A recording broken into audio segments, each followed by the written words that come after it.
စစ်တပ်ကဟာတွေကိုရှိတဲ့ပတ်စံရှိတဲ့ဟာတွေအကုန်လုံးခိုးပြီးတော့ကျွန်တော်ပြည်သူတွေကိုပေးခြင်းပါတယ်ဗျာ ဒါကကြိုတင်ကြံစီထားတဲ့ကိစ္စတွေပါ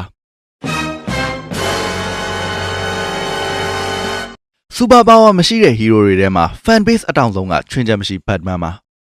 ဒီနေ့ဗီဒီယိုကတော့ Batman ဘာတွေလုပ်နိုင်လဲဘာတွေလုပ်ဘူးလဲဆိုတာကိုရောက်တက်ရရပြောတဲ့ဗီဒီယိုဖြစ်ပါတယ်စစ်တပ်ကဟာတွေကိုရှိတဲ့ပတ်စံရှိတဲ့ဟာတွေအကုန်လုံးခိုးပြီးတော့ကျွန်တော်ပြည်သူတွေကိုပေးခြင်းပါတယ်ဗျာ ဒါကကြိုတင်ကြံစီထားတဲ့ကိစ္စတွေပါပထမဆုံးသူ့ရဲ့အခြေခံကိုယ်ရည်ကိုယ်သွေးတွေကနေစပြောပါမယ် Batman က IQ 192ရှိပါတယ် IQ 140ကျော်ရင် genius လို့သတ်မှတ်တာကြောင့် Batman က super genius တယောက်ဖြစ်ပါတယ် Batman က martial art ပေါင်း128မျိုးကိုတတ်ပါတယ်ပြီးတော့ Batman မှာအထင်ကရဂုဏ်ပုဒ်တွေအများကြီးရှိပါတယ်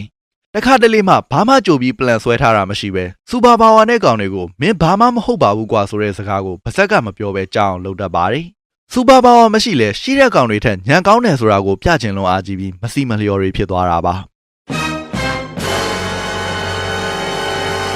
စိတ်ခံစားမှုကတော့ဆဲပါစေဟိုဆဲတဲ့လူကိုပထမတစ်ခေါက်ပြောနေကြပဲဆဲတဲ့လူတွေချစ်ပါတယ်လို့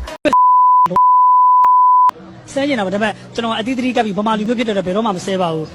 Batman ကအရာရာအတွက်ပြင်ဆင်ထားတဲ့တူရီသောဟီးရိုလို့ပြောလို့ရပါတယ်အဲ့ဒါကြောင့် Batman ကိုမကြိုက်ပါဘူးဆိုတဲ့သူတွေတောင်မှ Batman ဆိုတဲ့ဇာတ်ကောင်ရဲ့အရှိန်အဝါကြီးမှုကိုတော့လက်ခံရပါတယ်ဆိုတော့ဒီနေ့ဗီဒီယိုကဒီလောက်ပါပဲ